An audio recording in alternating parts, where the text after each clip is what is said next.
하나님 말씀 나누도록 하겠습니다. 최근에 이제 좀 어려운 이야기이지만 신학적으로 화두가 되는 주제가 있습니다. 최근에 바로 회심에 대한 재고입니다. 여러분, 회심이 뭔지 아시죠? 회심, 마음을 돌이켰다는 것입니다. 자, 이 자리에 모여 계신 우리 성도 여러분, 회심하지 않으신 분 손 들어 보십시오. 없죠. 네, 우린 다 회심한 사람들입니다. 그런데 이 회심에 대한 질문들이 왜 다시 화두에 오를까요? 그것은 회심한 우리들의 모습이 세상이 바라보기에 혹은 우리 그리스도인이 자체적인 평가에서도 부족하기 때문입니다.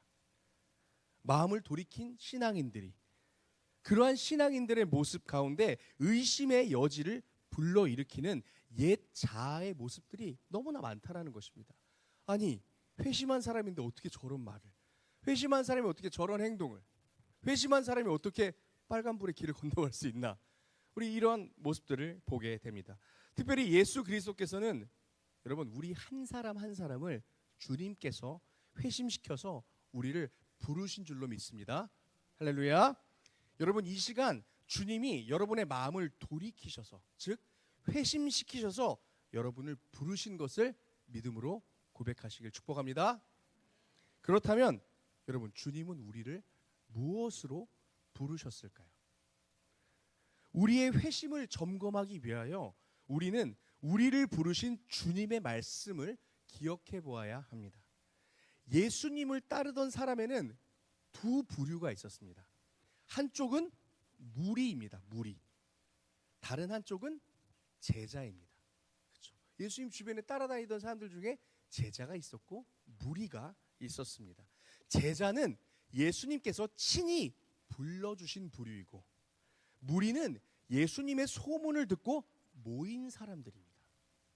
그 소문은 기적에 대한 소문이었고, 말씀에 대한 소문이었고, 또한 구약이 예언한 메시아가 바로 그이다 라는 소문이었습니다. 세상에 우리가 그렇게 친근하게 읽고 바래왔던 메시아가 저 나사렛의 예수라는 사람이다더라, 한번 보러 가볼까? 그들의 각자 다른 관심사로 주님 앞에 모인 누구였다고요? 누구였다고요, 여러분? 무리였습니다. 그러나 주님께서 그의 제자들은 친히 불러주셨습니다. 오늘 본문의 주인공인 베드로도 예수님이 부르셨습니다. 그리고 십자가에서 피를 흘리시고 죽으신 우리 주님께서 다시 부활하신 후에 하늘에 오르시며 모든 족속을 제자 삼으라 명하셨습니다. 우리 아까 찬양에서 고백한 가사 그대로입니다. 마태복음 28장 19절에 적혀 있는데요, 한번 띄워주시겠어요? 함께 읽겠습니다. 시작. 그러므로 너희는 가서 모든 민족을 제자로 삼아 아버지와 아들과 성령의 이름으로 세례를 베풀고, 아멘. 여러분, 주님의 마지막 명령은 모든 족속으로 뭘 삼으라고요? 제자를 삼으라고. 누구에게 말했습니까? 근데 지금 제 입술을 봤는데 오답이 막 나옵니다. 무리에게 말했다고 하시는 분도 있고, 누구에게 말했습니까? 제자 삼으라고? 제자들에게 말했죠. 그 제자는 몇 명이었나요? 12명이 아닙니다. 아까도 찬양에서 고백했지만 가룟 유다가 없기 때문에 11제자였습니다. 그리고 후에 초대교회가 시작하면서 마띠아라는 제자를 한 명 더 뽑았죠. 이때까지만 하더라도 예수님 승천하시기 전까지는 11제자. 그 11제자를 불러 모으시고 모든 족속을 뭘 삼으라? 제자를 삼으라라고 제자에게 말씀하신 것입니다. 그래서 우리가 지금 여기 모이는 우리가 주님의 마지막 명령대로 그의 11제자들로부터 하여금 부름받은 자라면, 그 11제자에게 명령을 하시잖아요. 모든 족속으로 제자를 삼아라. 우리가 그 결과라면 제자들이 다른 일에 충성한 것이 아니라 예수 그리스도께서 명하신 그 명령 그대로 했고, 그 결과가 우리라면 우리는 당연히도 무엇으로 부름받았습니까? 제자로 부름받았다는 것입니다. 그런데 만약 그 진리의 과정이 아닌 다른 영향으로 주님 앞에 모여 있다면, 그러니까 예수님 앞에 모인 11제자들이 예수님 말에 순종하여서 모든 족속으로 삼은 제자가 아닌 채 우리가 이곳에 있다면, 우리 중 누군가는 예수님 앞에 모였던 그때와 같이 또 다른 새로운 무리일 것입니다. 저마다 각자의 관심사와 원하는 이유로 이 가운데 모인 무리 말입니다. 방금 읽어드린 말씀이 그 사실을 증거합니다. 주님은 마지막 지상 명령으로 무리를 부르라 하지 않으셨습니다. 제자를 삼으라 하셨습니다. 그 명령의 유산이 우리라면 당연히 우리는 제자여야 합니다. 그러나 우리 모두가 제자인지는 점검해 볼 필요가 있습니다. 앞에서 말씀드린 대로 우리 모두가 진정 회심한 크리스찬이라면 우리의 회심을 점검해 보아야 합니다. 실제로 요즘 이제 우리 일반 성도분들이 접할 일은 잘 없겠지만 신학적 동향에서 저희 이제 밖에 나가서 이제 청년들 전도할 때 제일 많이 쓰는 것이 사형리입니다. 사형리라는 거 들어보셨죠?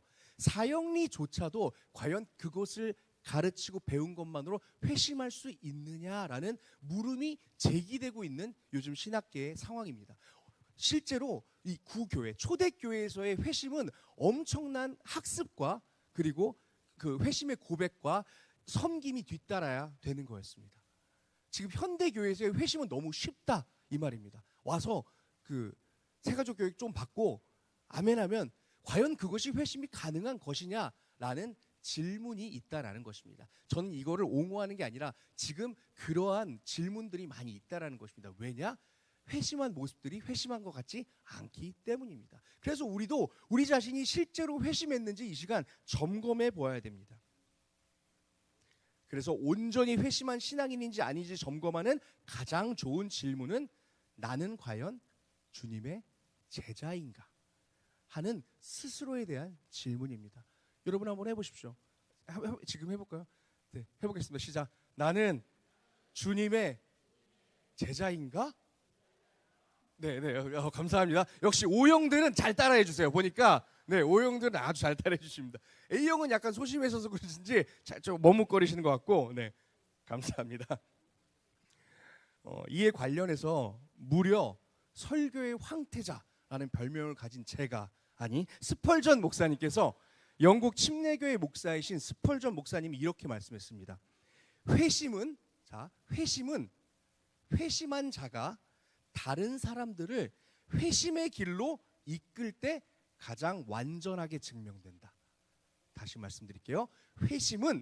회심한 자가 다른 사람들을 회심의 길로 이끌 때 가장 완전하게 증명된다. 여러분은 여러분의 회심을 이렇게 증명하고 계십니까? 무슨 말입니까? 제자는 반드시 다른 사람들을 제자로 삼는 사람이라는 뜻입니다. 오늘 본문의 표현대로 하자면 우리가 사람을 낚는 어부가 될 때 가장 진실하게 그리스도를 따르는 제자가 된다라는 말입니다. 무리가 아닌 참된 회심을 한 제자가 됩니다. 그리고 여러분 이 일은 노력이 아닌 하나님의 은혜로 이루어집니다. 그럼 노력해서 되는 것이 아니라면 우리가 이 말씀을 왜 들어야 합니까? 그것은 우리의 회심을 점검하기 위하여 우리는 이 말씀을 알아야 합니다. 그리고 여러분이 지금 그 점검의 결과로 나는 제자를 삼고 있는가? 라는 결과로 혹시 여러분이 여러분의 이 삶 가운데 신앙의 여정 가운데 수많은 제자를 삼고 있으시다면 하나님께 감사하고 그 은혜를 주신 하나님께 감사해야 하고 주님 저의 회심이 올바른 회심이군요 라고 감사해야 할 것이고 만약 그렇지 못하다면 나는 회심했다 생각했지만 제자 삼고 있지 않네. 그렇다면 여러분 무엇을 해야 됩니까? 회개하고 주님께 그 은혜를 간구해야 합니다. 우리가 노력으로 우리의 실력으로 갖는 것이 아니기 때문입니다. 주님께 주님 저도 온전한 회심을 겪고 싶습니다. 주님 저도 제자 삼는 제자가 되게 하여 주시옵소서. 우리는 주님께 구해야 될 줄로 믿습니다. 여러분 제가 질문 하나 드릴게요. 여러분은 그렇다면 다른 이의 회심에 관심이 있으십니까? 교회 출석 말고요. 교회를 나오고 안 나오고가 아니라 지금 이 자리에 있지만 물론 우리가 판단을 해서는 안 되겠지만 여러분 진실한 회심을 그 사람이 했는지 안 했는지에 대해서 내 신앙에만 급급한 것이 아니라 다른 사람들을 돌아볼 수 있는 신앙의 실력과 여유가 있으시냐 말입니다. 얼마나 애타게 한 영혼의 상태를 살피십니까? 특별히 우리 청년부 예배라고 하는데 청년은 몇 명 없습니다. 왜 이것을 제가 첫 주에도 거듭 말했지만 왜 이렇게 해야 됩니까? 이렇게라도 해야지 우리가 청년들 바라보니까요. 청년들 생각하니까요. 나와서 오늘도 탄식하는 겁니다. 청년들이 없네. 우리만 있네. 그래야 기도하죠, 여러분. 이 노력이라도 하지 않는다면 우리는 그들로부터 관심이 멀어질 것입니다. 제가 예전에 청년부 할 때 이런 질문을 많이 들었습니다. 청년들 요즘 어때? 그러니까 청년들이 몇 명이 나오는지도 장년들이 모르는 거예요. 청년부 예배가 막 2시 이렇게 되니까 장년들은 오전에 예배 드리고 식사하시고 집으로 다 귀가하십니다. 그 청년들이 나중에 2시쯤이 되면 아무도 없는 교회에 좀비 마냥 터덜 어디서부터 이렇게 한두 명씩 옵니다.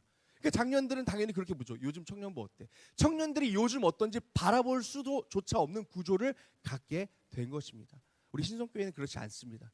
청년들 한 명도 안 나오면 여러분 모두가 알게 되실 거예요. 같이 예배를 드리니까. 그리고 우리 함께 기도하게 될 것입니다. 우리는 귀한 청년들의 영혼을 바라보고 그들의 신명을, 그들의 회심을 애타게 바라보는 귀한 신성교회 되기를 간절히 소망합니다. 어떠한 일들이 우리로 제자 삼는 제자의 일을 감당하는 은혜를 얻게 할까요? 그렇다면 어떻게 해야지 우리가, 물론 주님께 바라야 되겠죠. 하지만 우리가 어떤 일을 하지 않고 주님 앞에 나아가야 제자를 삼을 수 있는 그런 은혜를 우리에게 주실까요? 오늘 본문을 통해 우리는 그것을 배울 수 있습니다. 첫째, 우리의 것을 버려야 합니다. 베드로는 배를 버려두고 주님을 쫓았습니다.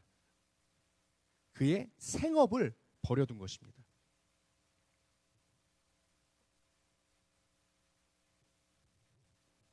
사랑하는 성도 여러분, 저는 지금 여러분 하시는 모든 생업을 버리라는 말이 아닙니다.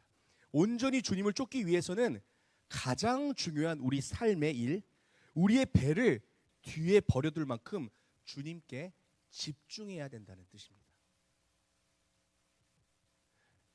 여러분, 명절에 다가오는 구정에 무슨 음식 하실 겁니까? 별 생각이 없으시죠, 아직은. 왜요? 중요한 문제가 아니니까요. 그래서 여러분이 하나님께 나와서 예배를 드릴 때 그 사안은 여러분을 방해할 수 없습니다. 혹시 생일이 12월 달인 분이 계십니까? 생일에 무슨 생일 선물 받고 싶으십니까? 그 생각은 지금 들지 않습니다.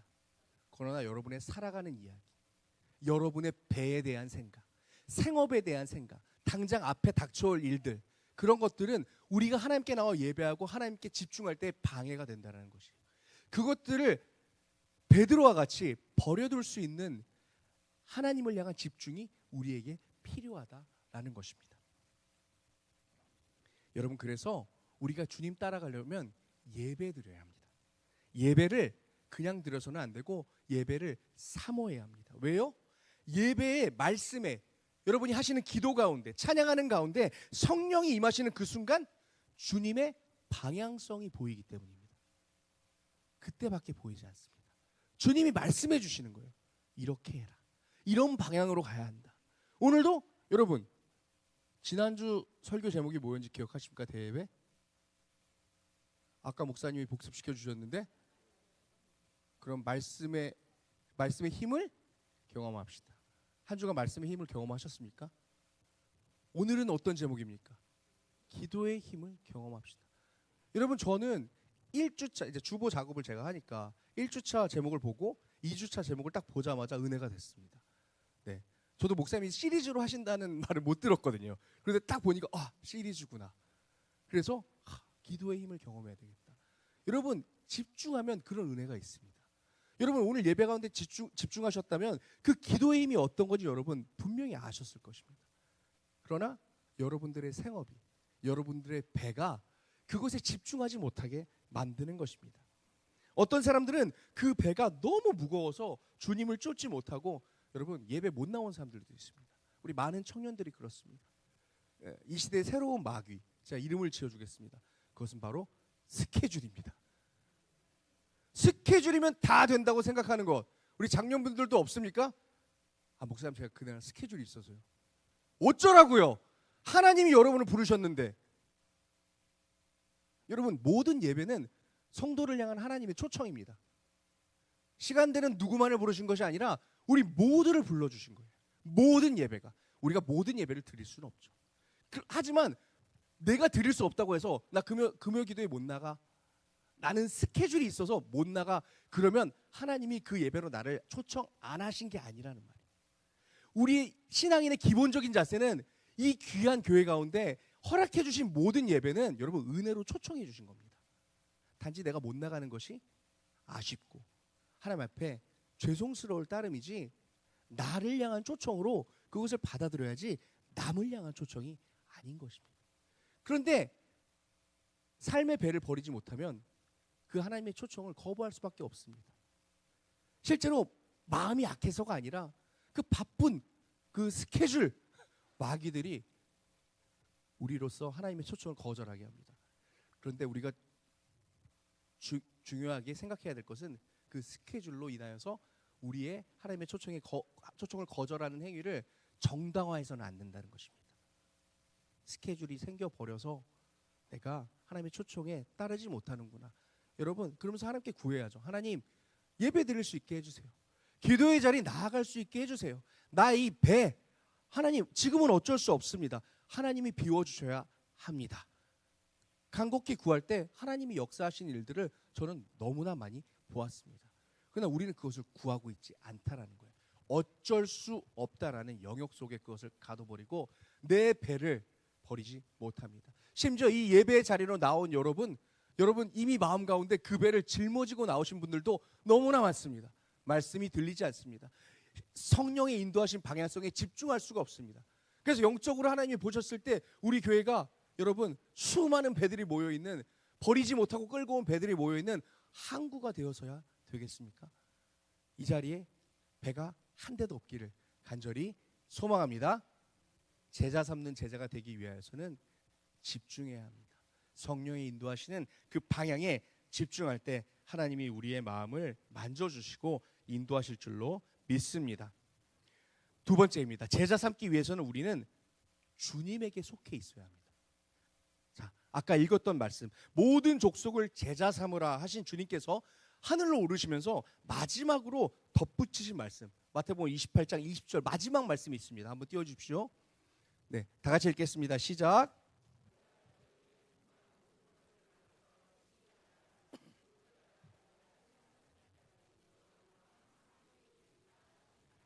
아멘. 주님께서 제자 삼으라 말씀하시고 올라가셨는데 뭐라고요? 내가 세상 끝날 때까지 너희와 함께 있다고 하시는 거예요. 내가 하늘로 부름받아 승천했지만 내가 너희와 함께 있겠다는 거예요. 함께 있어야 모든 족속으로 제자 삼을 수 있는 것입니다. 그래서 우리는 주님에게 배워야 합니다. 우리는 주님에게 배운 것을 가르쳐야지 다른 것을 가르쳐서는 안 됩니다. 주님과 함께하며 함께 하시는 그분께 묻고 그분의 진리를 그분의 말씀을 가르치고 섬겨야 합니다. 내 경험, 내 정의, 내 지식들을 가르치는 것이 아니라 하나님의 지혜와 말씀, 주님의 사랑을 그 사랑으로 제자 삼아야 하는 것입니다. 여러분 의외로 교회에서 이러한 내 경험, 내 정의, 내 지식으로 가르치는 일이 빈번하게 일어납니다. 자신의 경험으로 성령의 역사를 제한하는 일들이 일어납니다. 여러분 한번 점검해 보세요. 그런 말씀하신 적이 없나요? 여러분? 아우 집사님 그건 이렇게 하면 돼. 아우 집사님 그건 하지 마. 뭐 하라 그러던데요? 아 그건 원래 말은 그렇게 해. 여기까지만 하면 돼. 그건 안 해도 돼. 여러분 성령께서 제자 삼으라 말씀하시고 이끌고 가시는 그 방향성을 여러분이 제안하신 적이 없으십니까? 제자를 삼는 것이 아니라 되려 제자가 되어가는 일을 방해하신 적은 없습니까? 여러분 혹시 이것이 우리의 모습을 점검할 수 있는 질문이 될 것 같습니다. 교회에서 여러분 본질이 아닌 정말 한번 솔직하게 스스로에게 물어봤을 때 본질이 아닌 사안에 있어서 나의 주장만을 고집한 적이 있으십니까? 없다면 거짓말이죠. 저도 있는데. 그것이 진리라고 그것이 맞다고 반드시 그렇게 일해야 된다고 여러분 말씀하신 적 없습니까? 찬양팀은 이렇게 해야 돼. 식당팀은 이렇게 해야 돼. 안내는 이렇게 해야 돼. 본질이 아닌데 나의 것만이 맞다고 주장하신 적 없냐는 말씀입니다. 제가 방금 언급드린 세 팀을 혼내려고 한 게 아니라 기억이 그 세 팀밖에 안 나서 그랬던 거였습니다. 여러분, 우리가 경계하고 곰곰이 생각해 보아야 할 상황입니다. 그 순간이, 내가 그 진리가 아닌 말을 내뱉고 있는 순간이 또 다른 제자를 잃어가는 상황일 수 있습니다. 누가복음 10장에는 예수님 앞에 선 두 자매의 이야기가 나옵니다. 바로 마리아와 마르다의 이야기입니다. 잘 아시듯이 마르다는 분주히 예수님을 위해 음식을 준비했고, 그것이 너무 힘들어서인지 심지어 마리아는 마르다는 음식을 준비했고 마리아는 주님의 발치에서 말씀을 들었습니다. 이때 마르다의 당당한 요구가 있습니다. 여러분, 이 말씀을 주목해서 잘 보시면 깜짝 놀랍니다. 마르다가 아주 당당하게 저기 제자들한테 이렇게 말한 것도 아니고요, 예수님 앞에 따지기 시작합니다. 누가복음 10장 40절입니다. 한번 띄워주십시오. 함께 읽겠습니다. 마르다는 준비하는 일이 많아 마음이 분주한지라 예수께 나아가 이르되, 주여, 내 동생이 나 혼자 일하 두는 것을 생각하지 아니하시나이까? 그를 명하사 나를 도와주라 하소서. 아멘.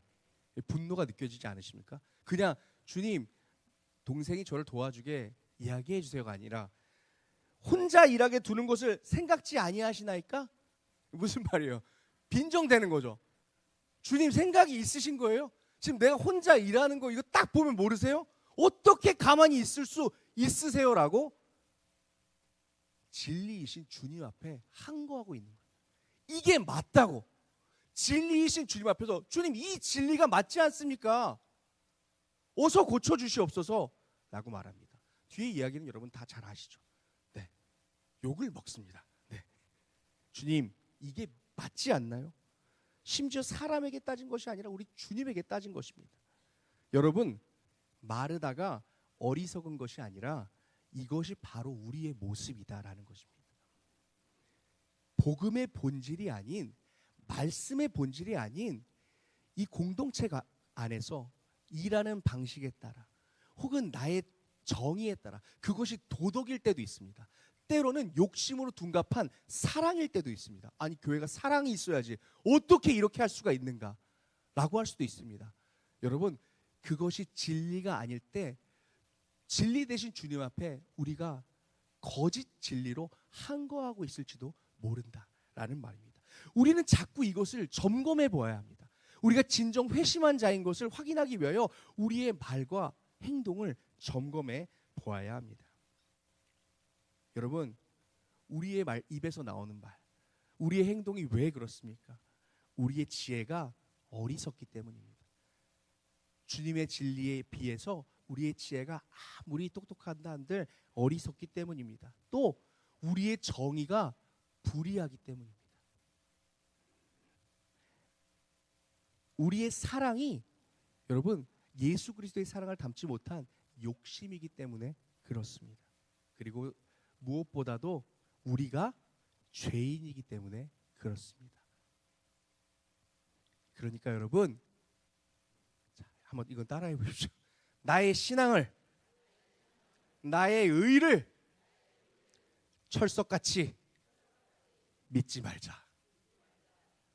네, 감사합니다. 우리는 죄인입니다. 여러분의 신앙 철석같이 믿고 나는 의로운 사람이야, 여러분, 우리가 믿을 것이 아닙니다. 언제나 의인은 한 명도 없고 우리 주님만이 의인 되시는 줄로 믿습니다. 끝으로 주님은 부족한 사람을 부르셨습니다. 오늘 우리가 읽은 마태복음에는 기록되어 있지 않지만 누가복음에는 베드로를 불러주셨을 때 베드로의 반응을 기록하고 있는데, 주님의 부르심에 대한 베드로의 반응은 뭐였나요? 거절이었습니다. 주님, 나를 떠나세요. 나는 죄인입니다. 이것이 베드로의 반응이었습니다. 주님은 자신을 거절할 이 죄인 어부 청년에게 마음을 두셨고 그를 찾아오셔서 결국 그를 제자로 삼으셨습니다. 여러분 마음속에는 어떤 부족한 사람이 여러분의 제자의 후보에 있습니까? 여러분 제자 삼고 계십니까?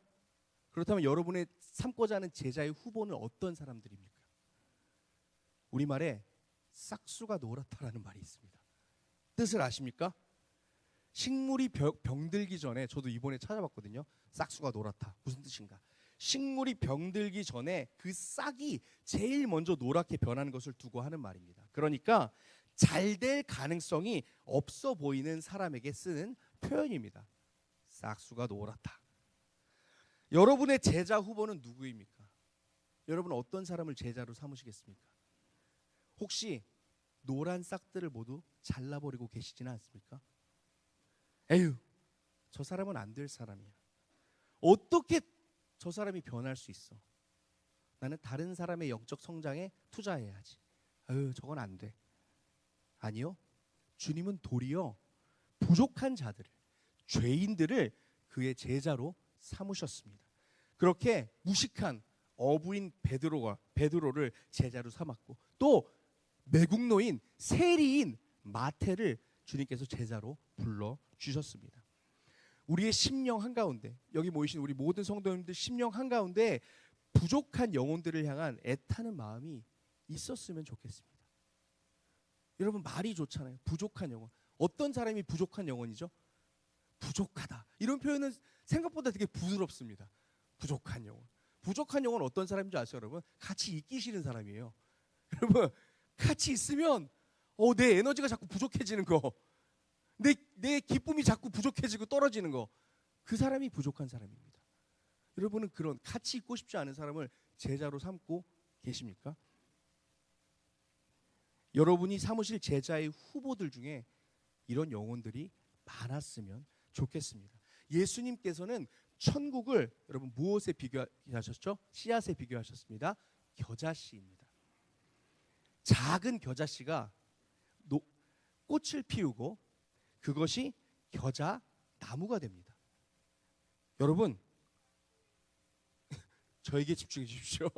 여러분, 네, 그렇습니다. 네, 이렇게 우리 예배에 집중하지 못하게 하는 요인들이 선한 요인들도 있죠. 네, 너무 귀여운 요인들도 있는 거예요.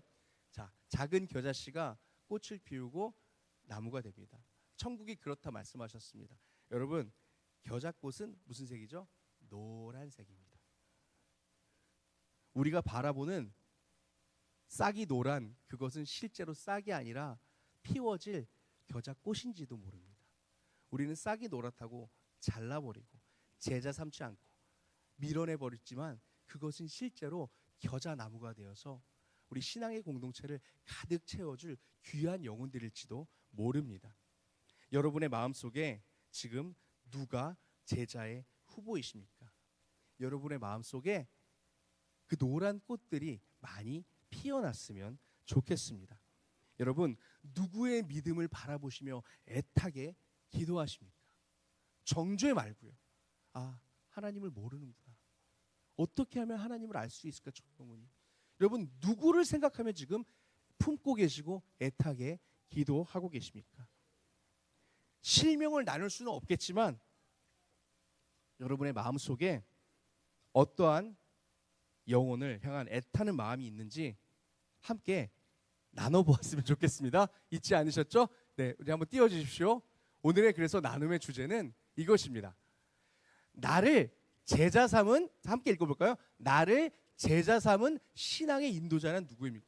이것을 기억해야 됩니다. 우리조차도 혼자 일어선 것이 아닙니다. 누군가가 우리를 향한 애타는 마음이 있었고 우리를 제자로 삼아준 것입니다. 두 번째 질문 읽습니다. 시작. 내가 제자 삼은 혹은 제자 삼고자 마음에 담아둔 사람은 어떤 사람입니까? 네, 함께 자리에서 335 셀을 이루시고 나눔을 시작하도록 하겠습니다. 시작하겠습니다.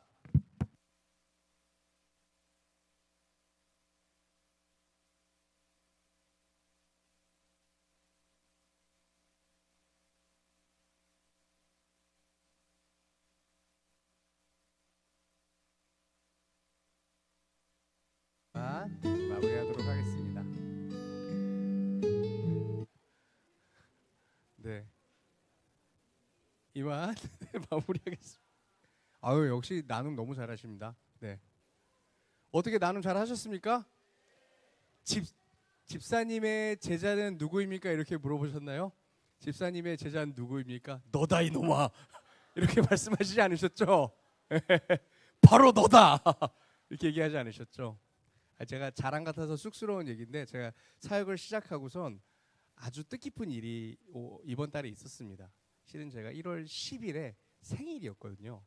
근데 이제 지난 사역했던 교회에서 중고등부랑 청년부랑 이제 교회 학교 총괄을 하고 있었는데 중고등부 이제 부장님의 아내이면서 이제 또 이제 선생님이었던 분. 근데 특별히 그 남자 부장님이 제 선물을 보내주셨습니다. 그래가지고 지난 사역지였는데 그래도 기억해주고 선물을 보내주셔서 너무 감사하다 이렇게 생각했는데 그렇게 멘트를 하신 거예요. 제가 평생 목사님 생일 선물을 챙기겠습니다. 그래서 제가 아니 너무 부담스러운 거예요. 우리가 앞으로 만날 일이 없을 것 같기도 한데 너무 부담스러운데요. 너무 감사하지만 하고 했더니 이렇게 말씀하시더라고요. 당시에 제가 부임했을 당시에 이제 그 부장님께서 저랑 동갑입니다. 부장님이 부장님께서 아내와 결혼을 하시고 아내분이 예수님을 안 믿었다가 그 교회로 이제 처음 교회 신앙생활을 하게 된 겁니다. 결혼을 하면서. 그러면서 같이 중고등부 교사를 하게 된 거예요. 1년 정도 이제 신앙생활을 하다가 1년이 지나고 교사를 하게 되셔서 이제 남편은 부장, 아내는 교사 이렇게 했는데 신앙적인 기반이 하나도 없는 분이었다고 합니다. 그런데 제가 이제 중고등부 친구들에게 애들도 모태신앙도 많은데 걔들도 신앙적 기반이 아무것도 없더라고요.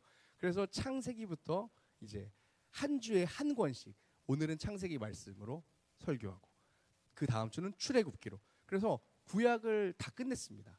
그런데 그때 그 선생님께서 비록 선생님으로 있었지만 그 여자분께서 그거를 통해서 신앙적으로 엄청나게 많이 성장을 하고 은혜를 받으셨다고 하더라고요. 그러면서 저에게 참 저는 쑥스러운 표현이었지만 목사님은 저희 가정에 특별히 저희 아내의 영적인 스승입니다. 이렇게 부끄럽습니다. 부끄러운데 왜 말하냐? 기뻤습니다. 저도 누군가의 영적으로 이끌 수 있는 은혜를 하나님께서 주신 것에 너무 감탄했습니다. 앞으로 평생 받게 될 케이크 생각나서가 아니라 감사하구나. 사역자 노릇을 겨우 해냈다라는 생각이 들었습니다. 여러분, 어리석은 자는 예수님이 바라보시기에 가장 어리석은 자는 사람을 잃습니다. 특별히 하나님께서는 우리에게 여러분 많은 제자를 보내주십니다. 내가 원해서가 아니라 하나님이 그 권세로 우리에게 세워주신 제자들이 있다라는 말이에요. 교구장님들, 교구원들 여러분 실력으로 가지신 겁니까? 아니죠. 교회에서 정해져 보내주셨습니다. 여러분이 노력하지 않았지만 여러분 그들의 스승의 자리에 올라가게 되신 거예요. 자녀가 그렇습니다. 여러분 자녀의 스승이 되는 권세 누가 주셨습니까? 하나님이 주셨습니다. 때로는 직장에서 상사로서 부하 직원들을 하나님께서 보내주십니다. 어떠한 공동체에서 또 교회에서 우리 노력하지 않았지만 우리가 세워야 할 많은 제자들을 우리의 삶의 자리에 하나님께서 허락하시고 보내주셨습니다. 여러분 그렇다면 그 많은 사람들 중에서 얼마나 많이 제자로 세우셨습니까? 아니면 그들을 돌아보지 못함으로 혹시 잃어버리지는 않으셨습니까?